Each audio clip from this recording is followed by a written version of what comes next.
welcome back. I feel like this could be like my new setup and not ignore the background. I'm thinking of changing it. Kind of want to get back into like true crime, and I recently rewatched the documentary on this case on Netflix.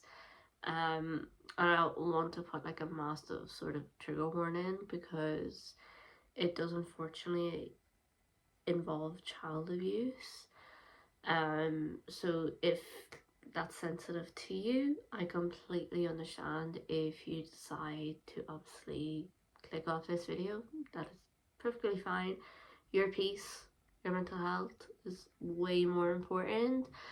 But any further ado, today we are going to be talking about the Gabriel Fernandez case, and I feel like anyone who like this case breaks my heart like more than like anyone who knows me knows that I want the JonBenet Ramsey case solved, but this case breaks my heart like anytime I see it or I hear anything about it, just because of all, I guess, the details of this case and how the system really failed this child, how his parents, well, mainly his mother, failed this child. It really makes me sick to my stomach to know what this child went through, and there was no sort of intervention to stop this from happening to this poor innocent child. So Gabriel Fernandez was born on February 20th of 2005 to Arnold. I'm not gonna try and pronounce the dad's second name because I feel like I will probably butcher it, but I don't think he's in any way, shape, or form relevant. And Pearl Fernandez. Now, soon after Gabriel was born, he was given to his great uncle and his great uncle's partner.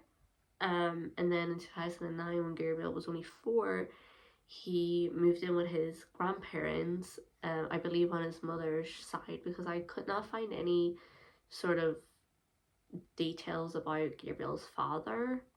So I'm kind of presuming it was Pearl's parents.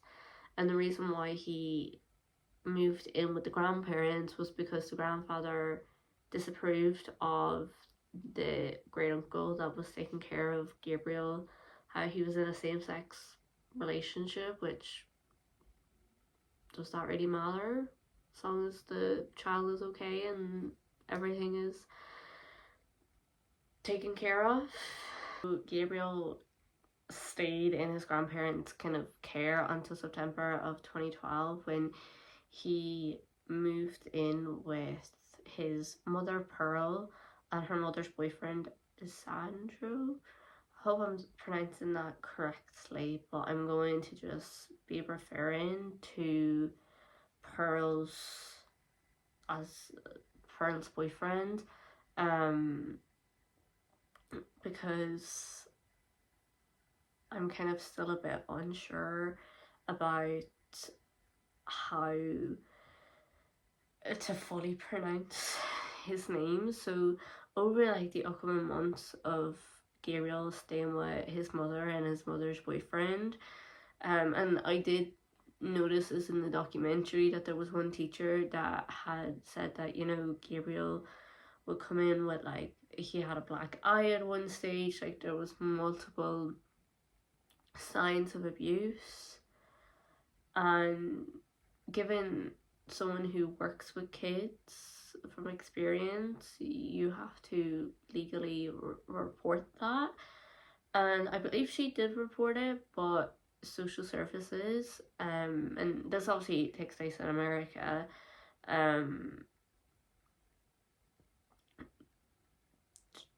just didn't do any follow-up, which I'm really not surprised, because you hear so many stories of children going through like the system who is gracefully, not gracefully, that's not the right word, but enormously let down by the system. Like it just breaks my heart. Like, if social services in this particular case had actually taken their jobs remotely seriously in protecting children, you know, one of the most vulnerable people in society, Gabriel, I believe Gabriel would still be alive to this day.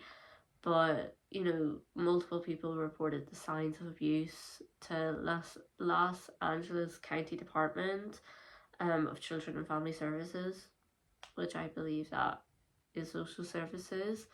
But he was unfortunately let down by the system. He was never removed from Pearl's and Pearl's boyfriend's care. Like I said, that he was previously living with his grandparents and also his great uncle and his great uncle's partner, and the abuse only started when he moved back with his mother. So I feel like maybe to me it's a bit obvious what was potentially happening, but clearly the social services,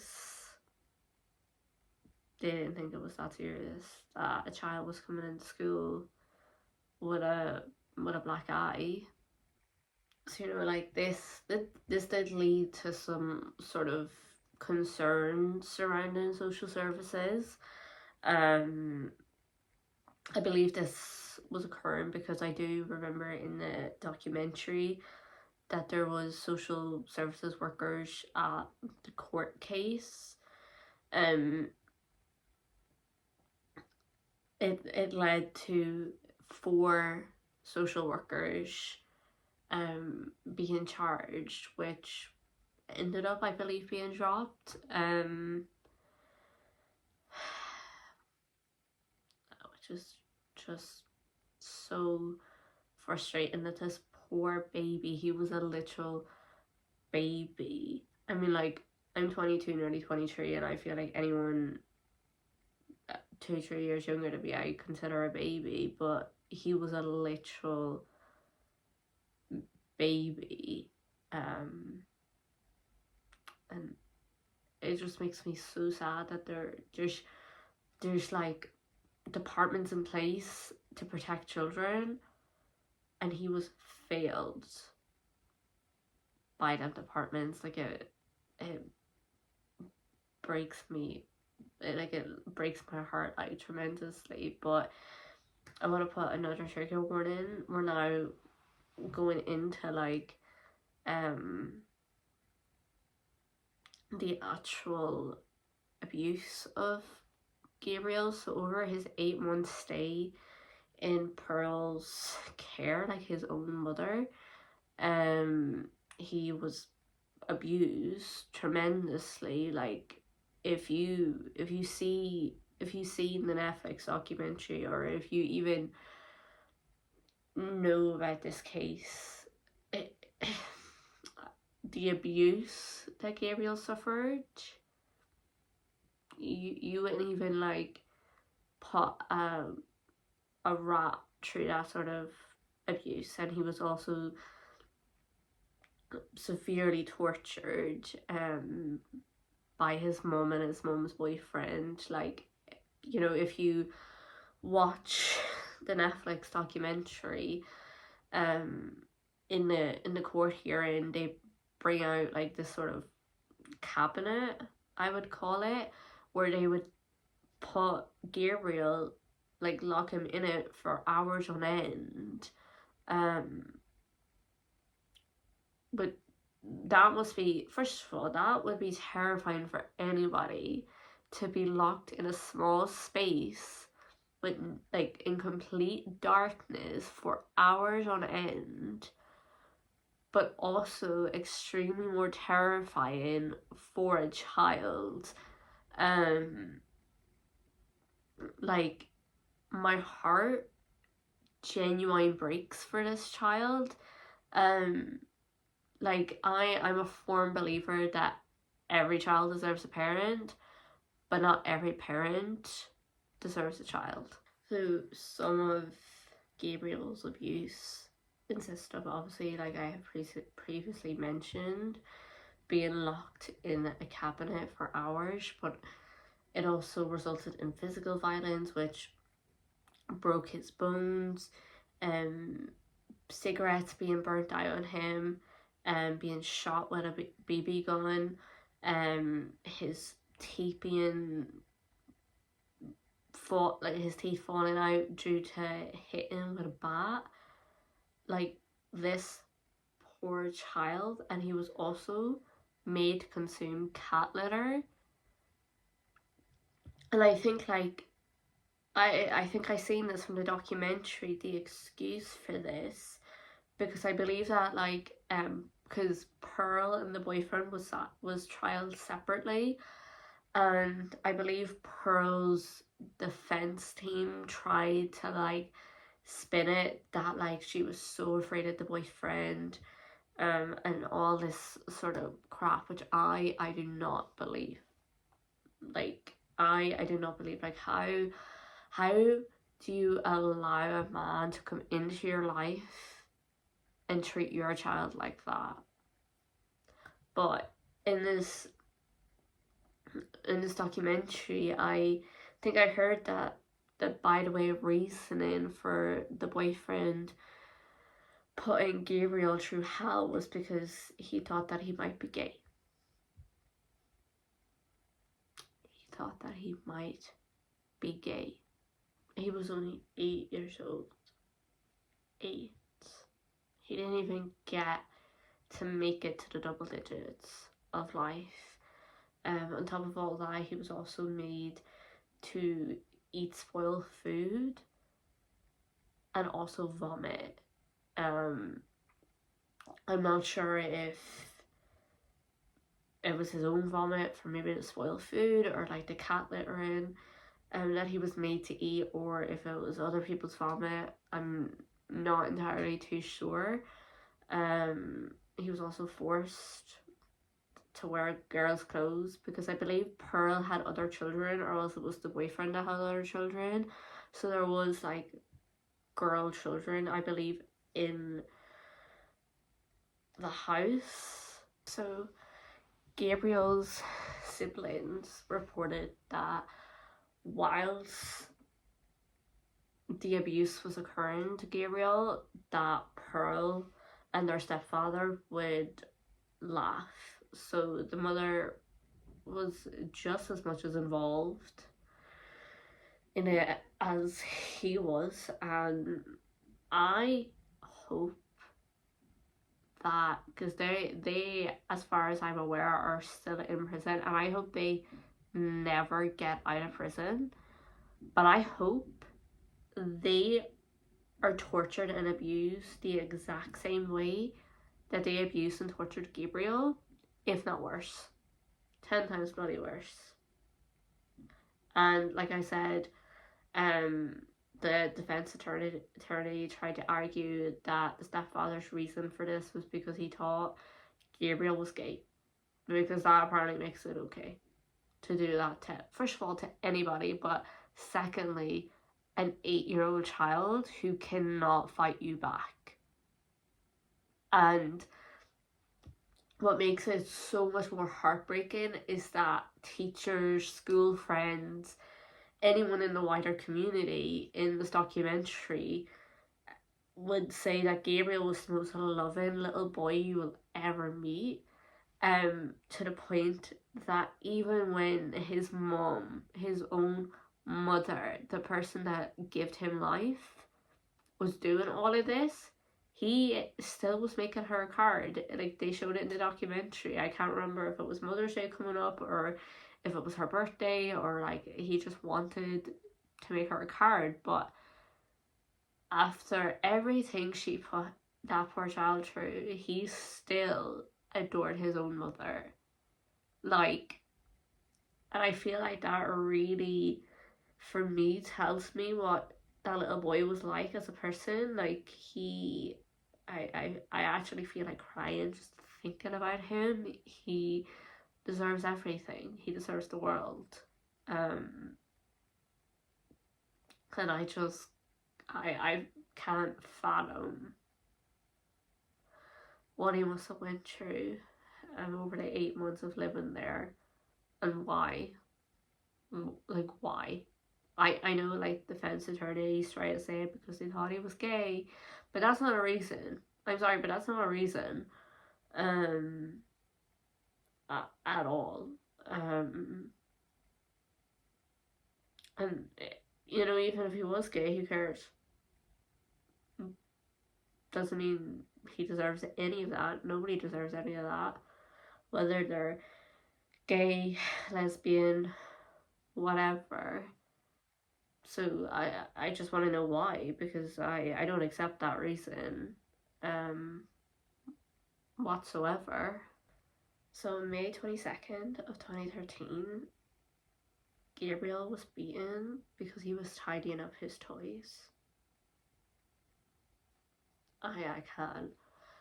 And his mother Pearl rang 911, which he was then transported. Like, obviously the paramedics came. He was transferred to Antelope, I hope I'm pronouncing that correctly, Valley Hospital, where he was declared brain dead. And if anyone has seen the documentary, one of the nurses that was the first people to work on him, I can't imagine the pain she felt, because she seemed so emotional, and she's definitely seen a lot of stuff in her career as a nurse, but I just wanted to hug her. But 2 days later in Los Angeles Children's Hospital, he was unfortunately pronounced dead, which is just so heartbreaking. Like, this poor child had to go through so much crap from a woman who he deeply loved, deeply admired, probably even loves his stepdad too. And that's how they show their affection to him. It honestly just makes my stomach violently ill. So his autopsy showed that he did pass from blunt force trauma, aggravated neglect, and malnourished, because I'm presuming, considering they were making him eat spoiled food, vomit, and cat litter, he obviously was not getting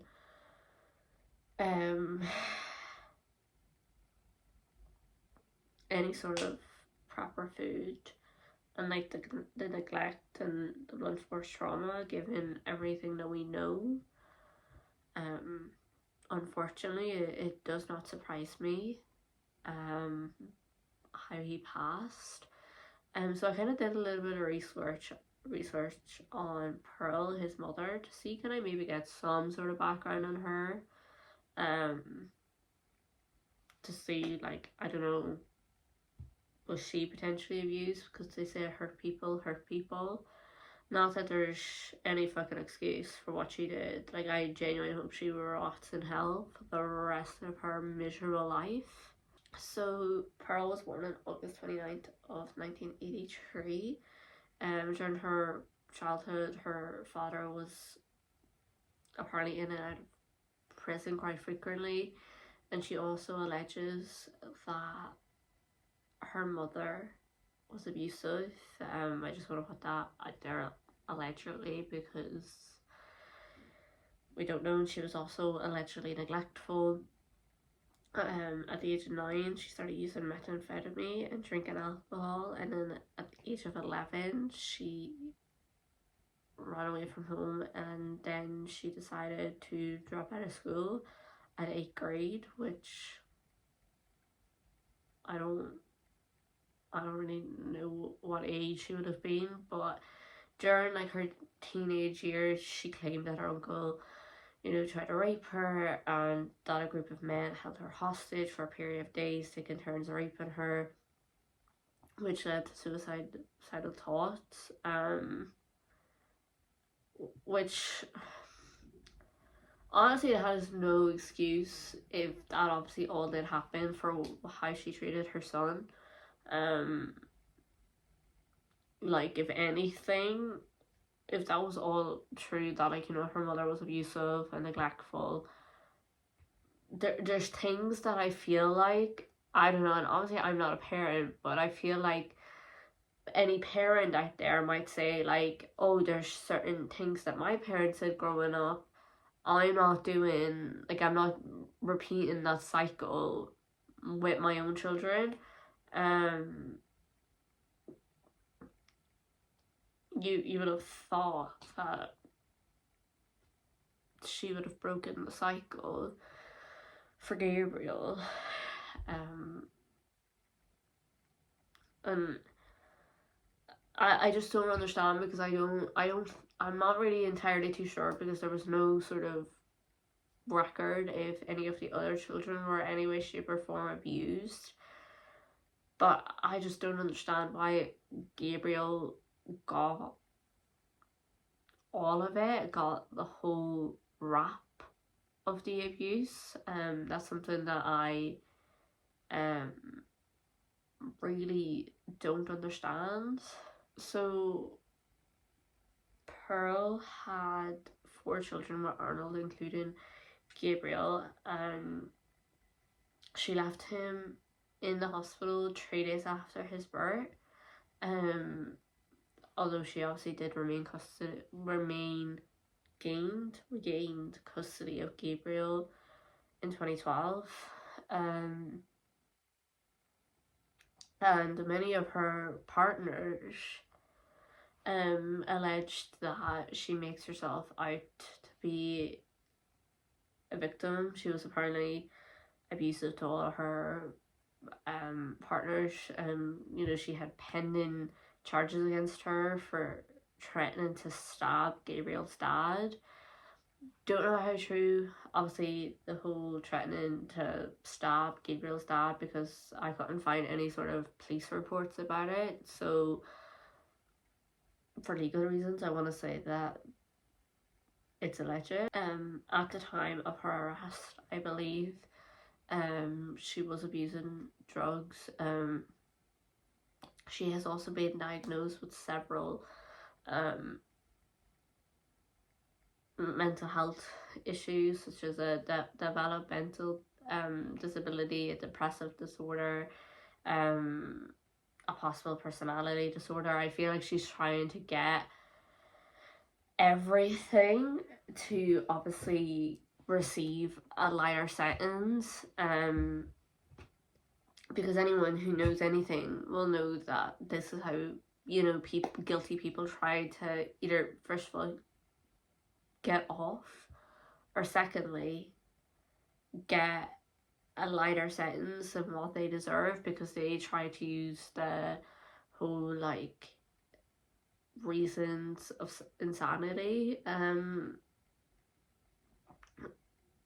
charge. And I'm gonna like quote this.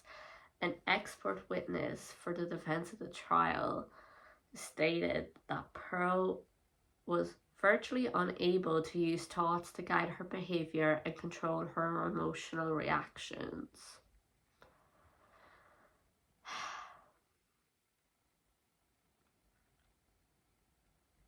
I don't believe that. I don't. Like I said, I feel like she's trying to throw everything out there to either get completely off or get a lighter sentence. But she was sentenced to a life sentence, so she will never get out. She has no possibility of getting parole at Central California Women's Facility. She was admitted on June 21st of 2018, so 6 years after, yeah, 6 years after um Gabriel's passing. And in April 2021 she filed a petition seeking a resentence, which was thankfully denied, and the judge pretty much said that she was not entitled to a resentence, which I 100% agree with. And you see in these cases a lot, especially in America, they do, a lot of them that I have seen are either to manage somehow to get a resentence or get parole in 10, 15, whatever amount of years. So I'm kind of glad that she's stuck there for the rest of her miserable life. And I'm going to say, can I find the clip and put it in? Because at the court hearing, she was so emotional.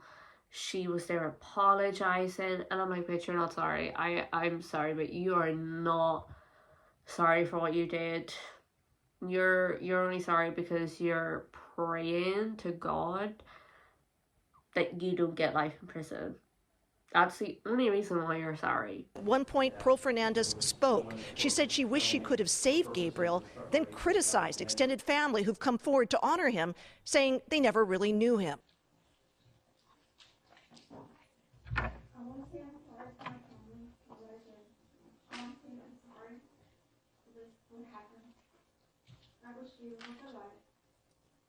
Every day I wish that I made better choices. I'm sorry to my children, and I want them to know that I love them. And I hope one day they will forgive me. And I hope one day they will come to repentance. Come to me. I wish I could have saved Gabriel. And to the Ronda family, they've never known my son. And they just want something on the news. So the stepdad was charged with first-degree murder with special circumstances, whatever that means, under the torture, which led to murder of poor little Gabriel. Despite entering a plea of not guilty, he was convicted by a jury and sentenced to death, which that's fine. I totally agree with that. He was sent to a state prison in June of 2018 to await being executed, and then he was transferred again in 2021 to Richard J. Donovan Correctional Facility in San Diego. So I don't actually think as of right now he has received the death penalty. So you can honestly make it that as you will. The two of them were arrested on May 23rd of 2013 for felony child endangerment, while the stepfather was arrested for attempted murder of Gabriel. Because I from everything I could find online and everything like that, I think from what I've read, it was mostly the stepfather. However, when Gabriel first died, they were both sentenced with first-degree murder. So on February 15th of 2018, Pearl pled guilty, but she took a plea deal to avoid the death penalty, and that's why she obviously got sentenced life in prison. And then she gave that phony ass statement of apologizing to Gabriel. It's like, you're too late. And the stepfather pled not guilty to the charge of first-degree murder. But obviously the jury did not believe his ass, which I'm so glad they didn't. Because you're guilty, dude. Like I don't know what he thought he was doing. So the social workers were charged with 2 different felonies: child abuse and falsifying public records. The child abuse charges were dropped in 2020, which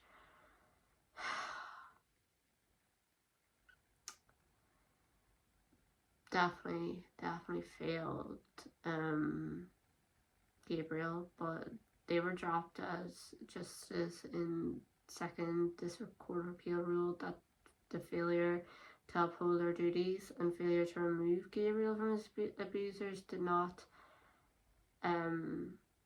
constitute for criminal liability to child abuse, which makes no sense. They're at fault because they didn't remove him. Like, there were so many people that reported the signs of abuse and they did nothing. If they had removed, and like I had said earlier, if they had removed Gabriel from the home, I well believe that he would still be alive, but they didn't. So they're just as much guilty as the parents. I'm sorry. The 9 sheriff deputies were disciplined for not properly investigating the abuse allegations. You know, Lise, Pearl, and the stepdad are never getting out of prison. But the fact that this system extremely failed Gabriel is insane.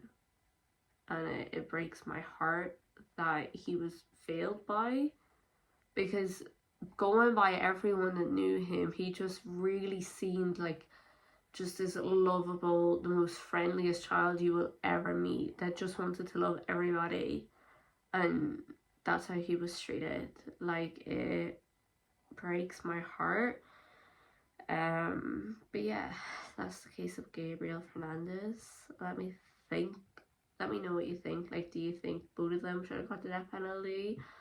Or do you think it's fair that it was only the stepfather that got the death penalty and the mother got life in sentence? I believe the siblings of Gabriel, I believe they are with family, and I believe they're doing okay, obviously given everything that happened.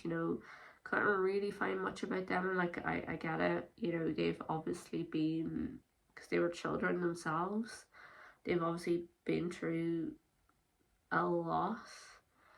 And I get that maybe the family wants to keep privacy for them. But yeah, let me know what you think about this one. I personally think the both of them should have got the death penalty. And I really hope that the both of them, I know the stepfather, I believe, is still awaiting his execution. But I really hope that the 2 of them are rotting in prison and they're getting the same abuse, worse even, that they put Gabriel through. And yeah, that's the case of Gabriel Fernandez. And yeah, I might start covering more cases. I've been thinking about doing this one for a while. So yeah, I will see you in my next video.